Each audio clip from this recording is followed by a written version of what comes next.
Good morning, students. Welcome to your business studies class. So, nowadays, as you all know, that we are doing chapter number 11, marketing management, and we are discussing the four elements of marketing mix, that is the 4 P's of marketing mix. Till now, we have done 2 P's of marketing mix, that is product and price. Now, the third P of marketing mix is place mix, that we will be discussing in today's lecture. Place mix.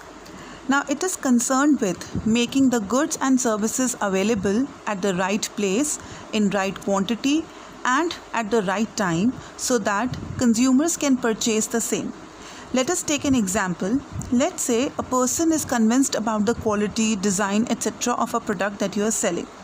Now he or she goes to a retail outlet and asks for the product.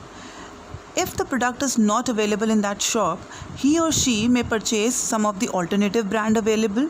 So in this way, a sure sale is lost because goods were not available at the place where the customer wanted to purchase. Thus, it is an important responsibility of the marketers to make the product physically available at a place where the customers would like to buy them.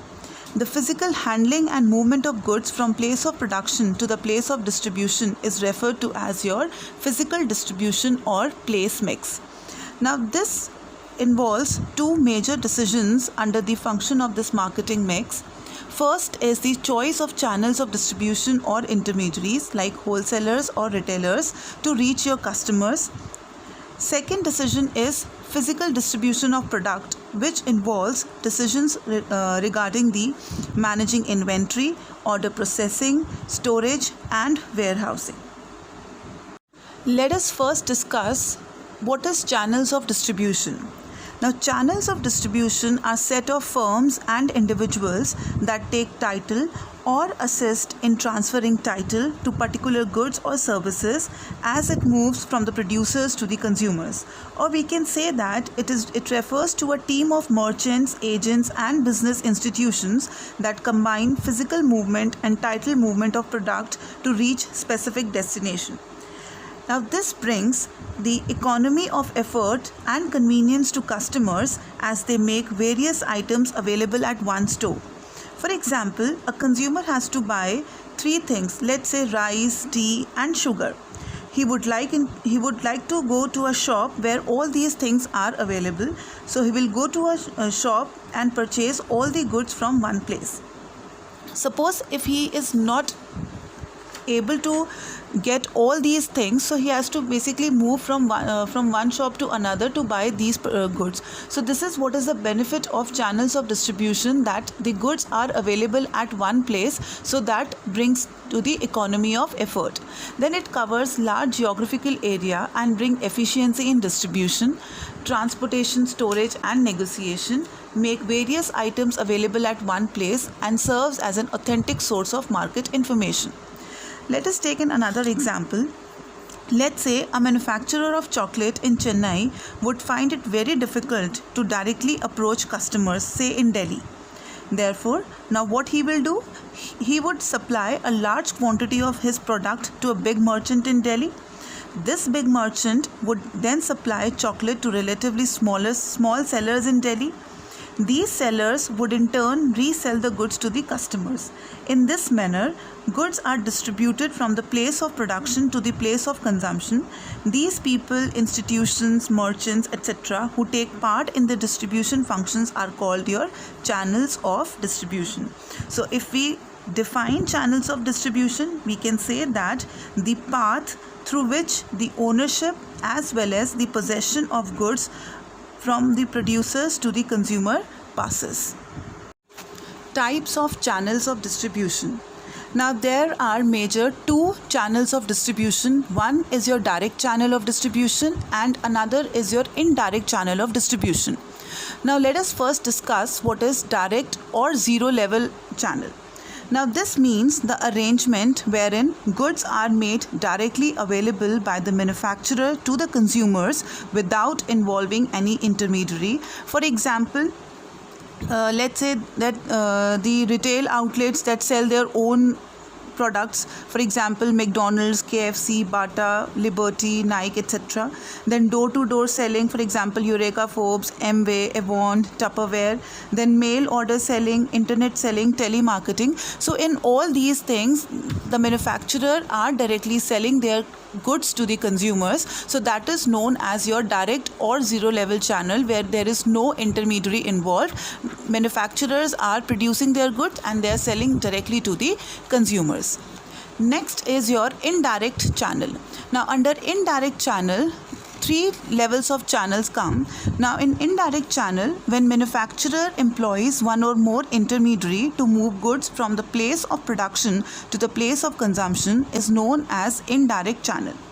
Now first is in indirect channel is one level channel, in which there is only one intermediary involved. As you can see here, that manufacturer has sold the goods to the retailer and retailer to the ultimate consumers. For example, Maruti Udyog sells its cars and vans through company approved retailers.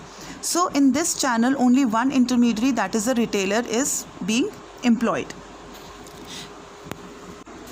This channel also relieves the manufacturer from the burden of selling, and at the same time it provides him control over distribution also.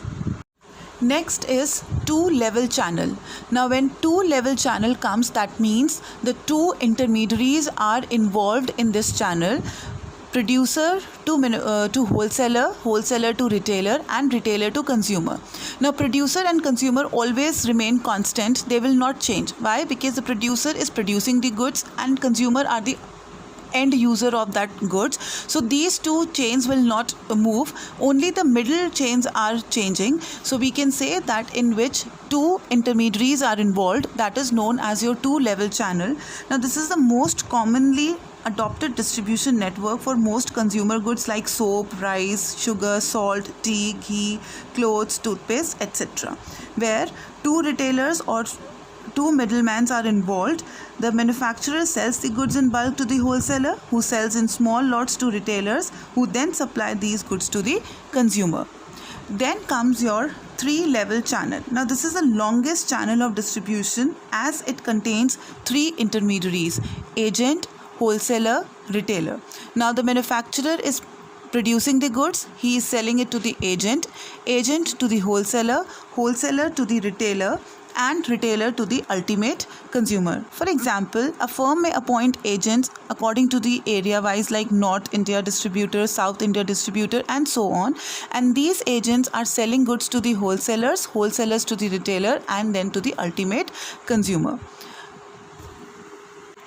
This chain is generally adopted by the manufacturer when they cannot approach the wholesalers directly, or when they carry a limited product line and has to cover a wide market.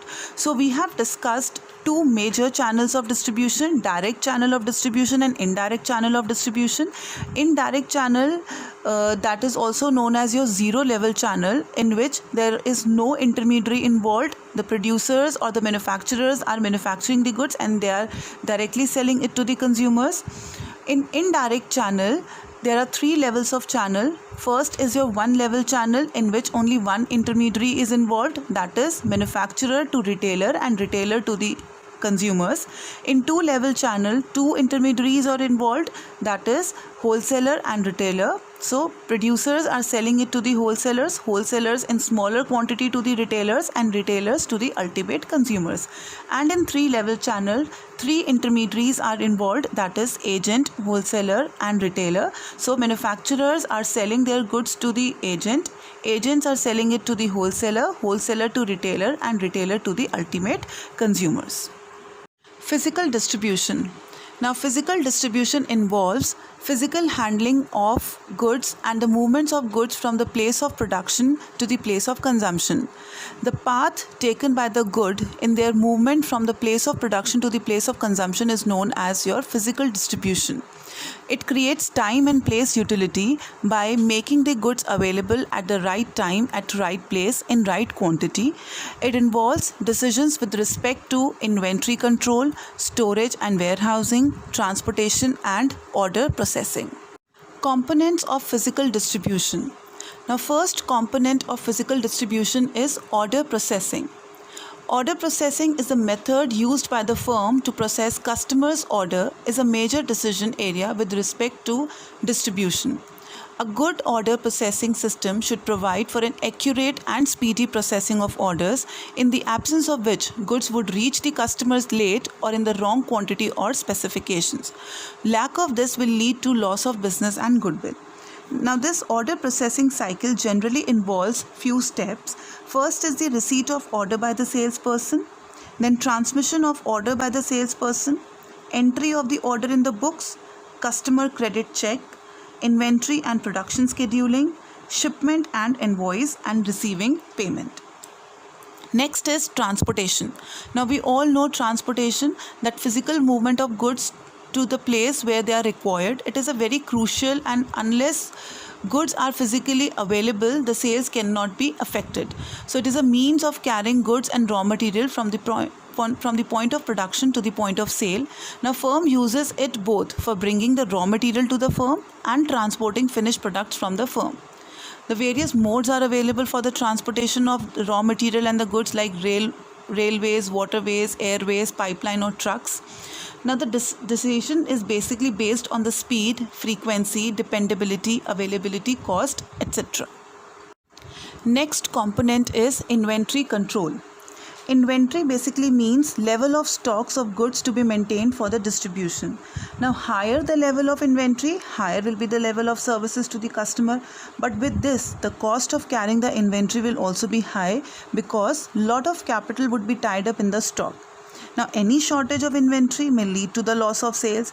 Thus, a balance has to be maintained between the cost and the customer satisfaction. Now, there are few factors that should be kept in mind before determining the inventory level. First is policy with respect to customer services to be offered. Now, let's say if the firm's policy is to offer a higher level of service to its customer, then it needs to keep high level of inventory so that there is no delay in supply of goods. Next is degree of accuracy of the sales forecast. In case accurate sales forecasts are available, the need for keeping very high level of inventory can be minimized. But if accurate sales forecasts are not available, then large stock is required to meet unexpected demand. Third is responsiveness of the distribution system. If the firm takes more time in responding to additional demand for the product, then large stock will be required. However, if the firm can meet additional demand for the product in less time, the need for inventory will also be low. Next is cost of inventory. Now, cost of inventory includes warehouse cost, tied up capital, manufacturing cost, etc. If the cost of inventory is high, then less stock will be maintained. But if the cost of inventory is low, then high inventory can be maintained. So these are the few factors that we have to keep in mind before making any inventory decision. Now, correct estimation of demand and inventory is very helpful for the firm, as it helps to reduce their cost level and maintain production at a consistent level. Last component of physical distribution is warehousing. Now, warehousing is the act of storing and assorting products in order to create time utility. It also refers to holding and preservation of goods till they are delivered to the buyers.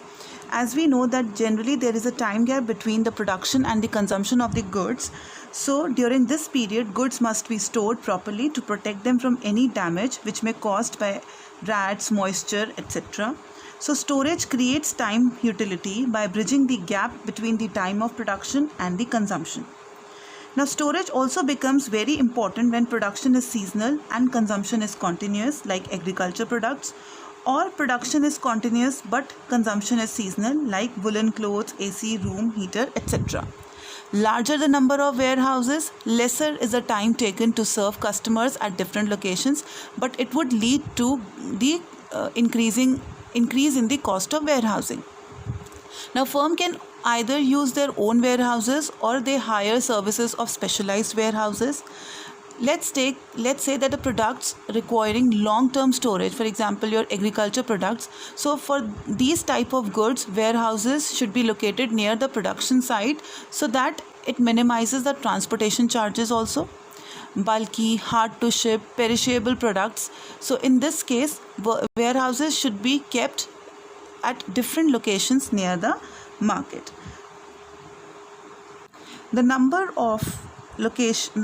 and the location of warehouses must strike a balance between customer service and cost of distribution. So let us revise what all we have done today. We have started today with the third P of marketing mix, that is the place mix, in which we have done the meaning of place mix or physical distribution.